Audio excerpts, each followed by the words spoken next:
My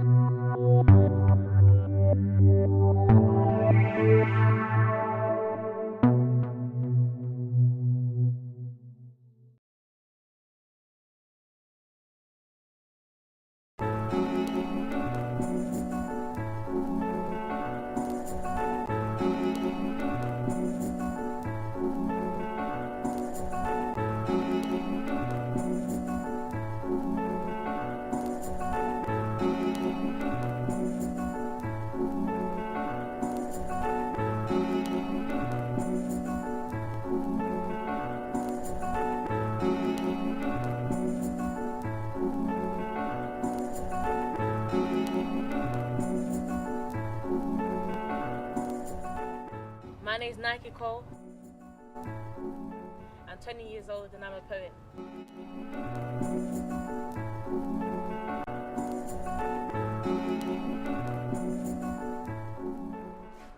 One.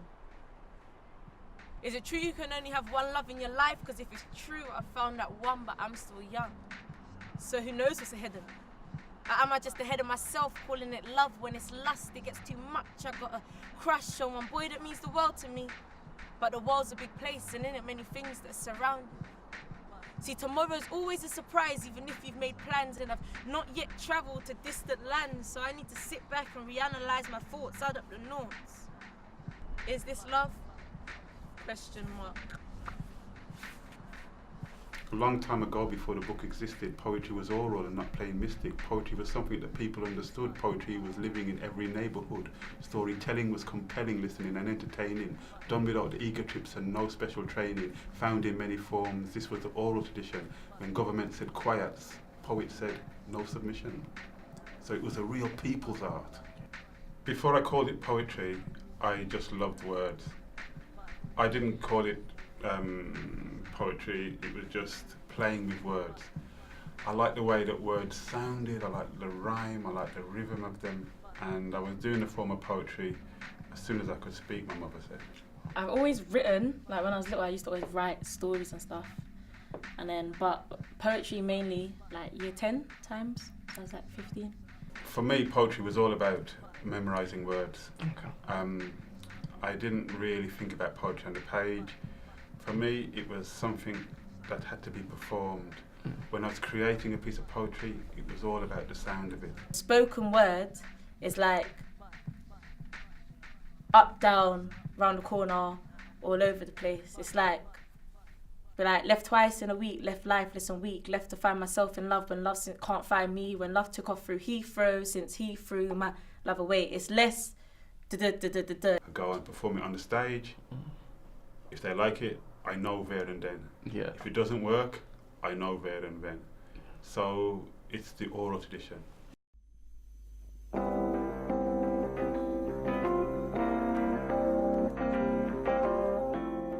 With my poetry, when I perform, I want to take people away. So they just 100% focus on what I'm saying, and afterwards they're like, it hits them. And I'm just to take a bit of it away with them. A lot of people who perform poetry, I think they do need to think about poetry on the page.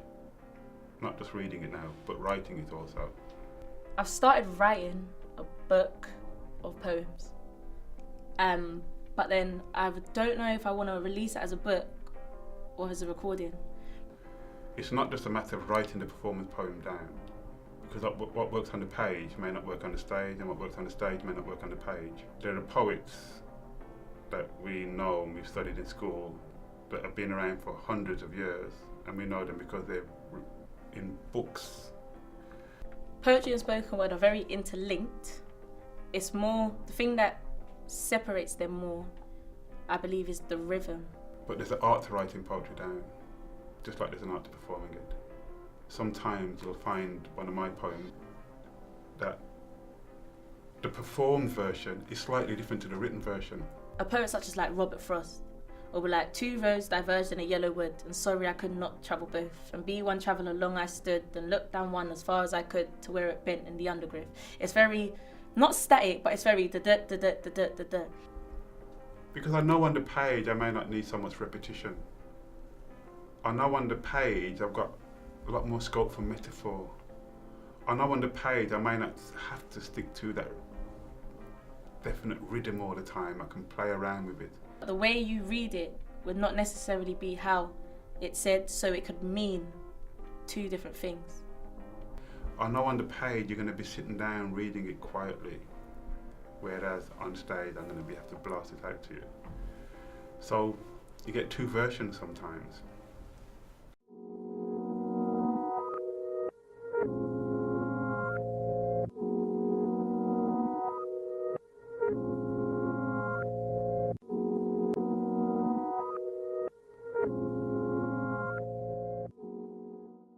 To be around for a long time, you've got to have something else to say. I started performing properly when I was about 14. I'm 55 now. It's the variety that's kept me going. There's two sides. I've got the descriptive side, and then I've got the emotion side. So the emotion side deals more with love, relationships, passion, and then the descriptive side is more about crime, ethnic minorities, diversity, fitting in, racism. I used to have this thing almost every year. I used to write a poem about police brutality because I was getting so much at the time. But even then, you have to come to it very differently every time. The poet must not repeat themselves. Certain men get killed when they're raving, and when they get killed, it's like, why did they go? See, I'm dying to know why. Certain mans think it's tough to hype, whether it's on the mic or face to face, but not with the fist, nah, with the knife. With the mac in the hand match, with the click and the bang. On the floor, there's a dying man.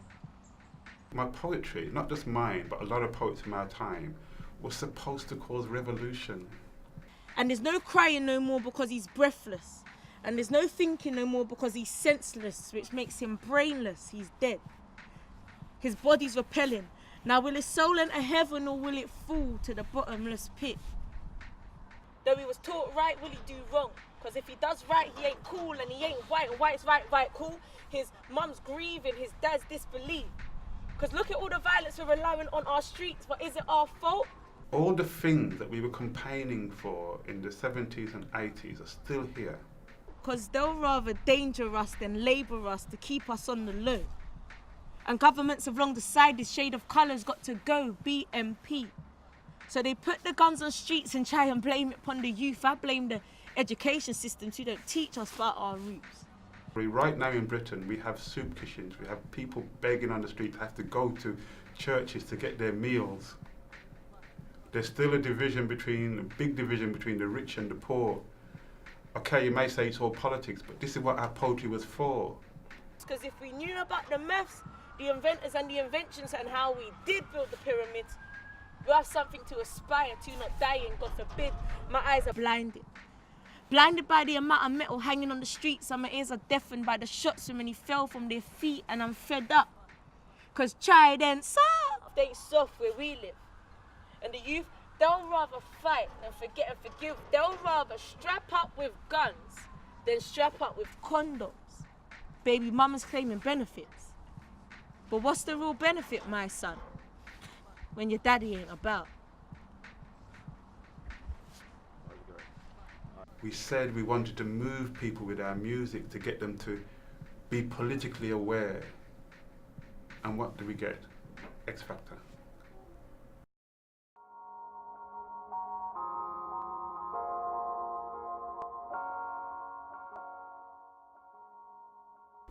If I want to be selfish, I could tell you that I'm successful.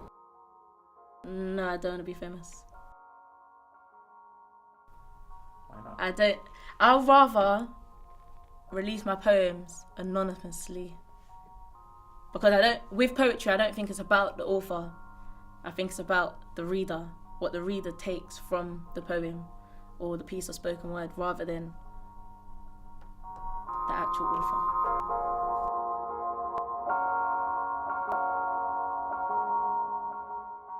Being signed for me is that support, that push. There's people like George the Poet who just got signed, so people are starting to recognise it, starting to get into the mainstream. So it's a good start. It's a good standpoint. What one would worry about, it's difficult to say worry about, you know, you worry about it as a fan.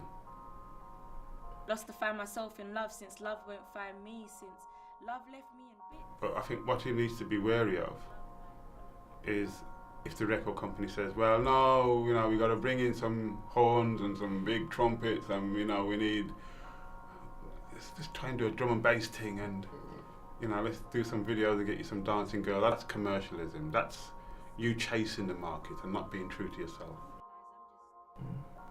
And record companies can do that. The thing that drives my art, I think, is passion.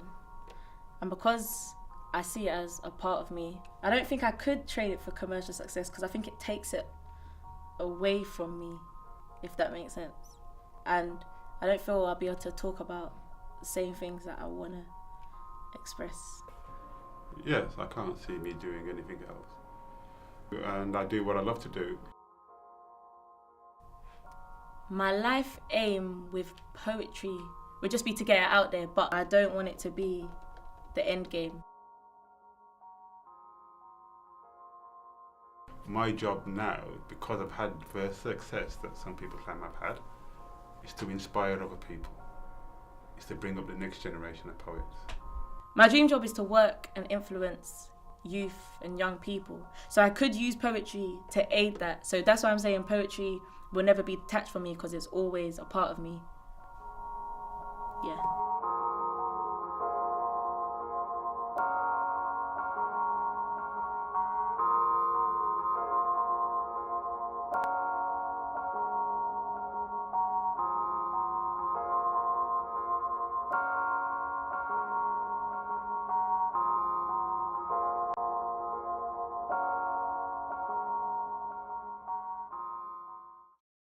I used to think nurses were women. I used to think police were men. I used to think poets were boring. Until I became one of them.